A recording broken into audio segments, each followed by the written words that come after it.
Hello বন্ধুরা, সবাইকে শুভেচ্ছা। আশা করি তোমরা সকলেই ভালো আছো।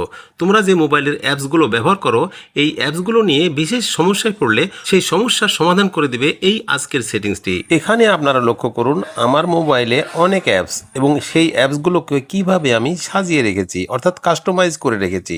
এখানে দেখুন বেশ কিছু অ্যাপ সুন্দরভাবে কাস্টমাইজ করে রেখেছি।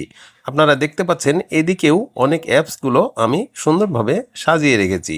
আপনারাও কিন্তু আপনাদের মোবাইলে এই সকল অ্যাপসগুলো সুন্দরভাবে নিজের পছন্দ মতো ভাগ ভাগ করে সাজিয়ে রাখতে পারেন, অর্থাৎ কাস্টমাইজ করে রাখতে পারেন। এখানে আপনারা লক্ষ্য করুন, ফেসবুকের অ্যাপসটি এখানে দেখা যাচ্ছে। এটাকে টাচ দিয়ে ধরলাম, ধরে বিভিন্ন পাতায় কিন্তু আমি নিয়ে যেতে পারছি। দেখুন আমি বাম দিকে ধরেছি এবং ফেসবুকের অ্যাপসটি আমি বিভিন্ন পাতায় নিয়ে যেতে পারছি। এবার ডান দিকে ধরলাম, দেখুন বিভিন্ন পাতায় কিন্তু অ্যাপসটি নিয়ে যেতে পারছি।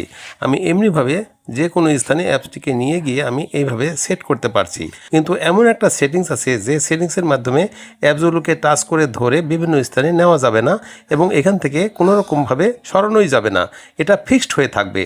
তো কোন সেই সেটিংস? সেই সেটিংসটা আপনার মোবাইলে হয়ে গেলে আপনি যদি না জানেন তাহলে কিন্তু বিশাল ঝামেলায় পড়বেন, মানে কোনো স্থানেই সরানো যাবে না। তো সেই সেটিংসটা কোন সেটিংসের মাধ্যমে অ্যাপসগুলো এক স্থান থেকে অন্য স্থানে নেওয়া যাবে আর কোন সেটিংসের মাধ্যমে অ্যাপসগুলোকে ফিক্সড করে রাখা যাবে, সেই সেটিংসটিই দেখাবো এই ভিডিওতে। খুবই ছোট্ট ভিডিও হবে, তাই চলো কাটছাট না করে সম্পূর্ণ ভিডিওটি একটু মনোযোগ দিয়েই দেখে নেওয়া যাক। আপনারা এই ভিডিওটি দেখছেন আমিরুল টেক বিডি ইউটিউব চ্যানেল থেকে, আর আমি আমিরুল ইসলাম বিশ্বাস সবসময়ই আছি আপনাদের সাথে। ভিডিওটি যদি ভালো লাগে তাহলে একটি লাইক সহ গুড কমেন্ট করবেন, আর এই ধরনের পছন্দের প্রয়োজনীয় আরো ভিডিও পেতে চ্যানেলটিকে সাবস্ক্রাইব করে সাথেই থাকবেন। তো বন্ধুরা তোমরা জানো, তাছাড়া দেখতে পেয়েছো, আবারও দেখো অ্যাপসগুলো কিভাবে এক স্থান থেকে অন্য স্থানে নড়াচড়া করানো যাচ্ছে। দেখো অ্যাপসের উপর টাচ দিয়ে ধরবো, দেখো অ্যাপসগুলো নড়াচড়া করছে। আর আরেকটা অ্যাপসে টাচ দিয়ে দিচ্ছি, দেখো এটাও কিন্তু নড়াচড়া করছে। অন্য পাতাও যাচ্ছি, অন্য পাতায় গিয়ে দেখো এইভাবে অ্যাপসগুলো নড়াচড়া করছে। তো অ্যাপসগুলোকে কিভাবে ফিক্সড করব, অর্থাৎ এক স্থান থেকে অন্য স্থানে নড়াচড়া করাতে আর পারবে না। অর্থাৎ সেটিংসটা যখন অটোমেটিক হয়ে যায় তখন কিন্তু এগুলো আর নড়াচড়া করবে না, অর্থাৎ যেখানকার অ্যাপস সেখানেই থেকে যাবে। তোমরা অবশ্যই বিপদে বা বিব্রত অবস্থায় পড়ে যাও। তো অ্যাপসটি কিভাবে ফিক্সড করব বা ফিক্সড হয়ে যায় সেটাই তোমরা দেখো, সেটাই তোমাদের দেখাচ্ছি। আমি সেটিংসে টাচ করে দিলাম। সেটিংসে টাচ করে দেওয়ার পর এখান থেকে আমরা খুঁজে নিব হোম স্ক্রিন। দেখো মাঝখানে হোম স্ক্রিন লেখা আছে, এখানে টাচ করে দিব। হোম স্ক্রিনে আসলে এই যে দেখো নিচের দিকে তিনটা অপশান, দেখো একটিতে লেখা আছে লক হোম স্ক্রিন লেআউট।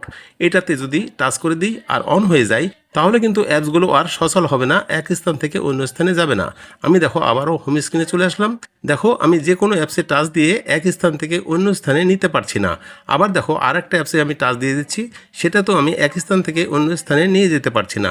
এইভাবে কিন্তু অ্যাপসগুলো ফিক্সড হয়ে যায়। তোমাদের আরেকটা পাতায় গিয়ে দেখাই, দেখো এই যে ফাইল অ্যাপসটিকে আমি টাচ করে ধরলাম, দেখো এক স্থান থেকে অন্য স্থানে কোনো ক্রমেই নিতে পারছি না, ফিক্সড হয়ে গেছে।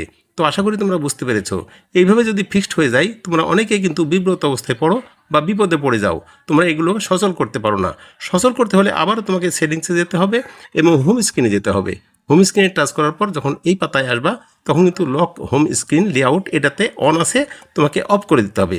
যখনই অফ করে দিতে পারবা তখন কিন্তু আবার সচল হয়ে যাবে। এই যে দেখো টাচ করে ধরলাম, দেখো এক স্থান থেকে অন্য স্থানে নেওয়া যাচ্ছে, এমনকি অন্য পাতাতেও নেওয়া যাচ্ছে। আশা করি তোমরা পরিষ্কার বুঝতে পেরেছো। তোমাদের মনের মতো স্থানে গিয়ে তোমরা এটাকে আবার ফিক্সড করে দিতে পারবা। দেখো আমি এখানে সুন্দরভাবে আবারও ফিক্সড করে দিলাম। তোমাদের যদি এইভাবে ফিক্সড হয়ে যায় তাহলে কোনো চিন্তা নাই, এভাবে এই সেটিংসের মাধ্যমে তোমরা সহজ সমাধান করে নিতে পারবা। আশা করি তোমরা পরিষ্কার বুঝতে পেরেছো A to Z। ভিডিওটি তোমাদের জন্য একটা স্পেশাল ভিডিও হয়েছে, খুবই ভালো লেগেছে আর বিশেষভাবে উপকৃত হয়েছে বটে।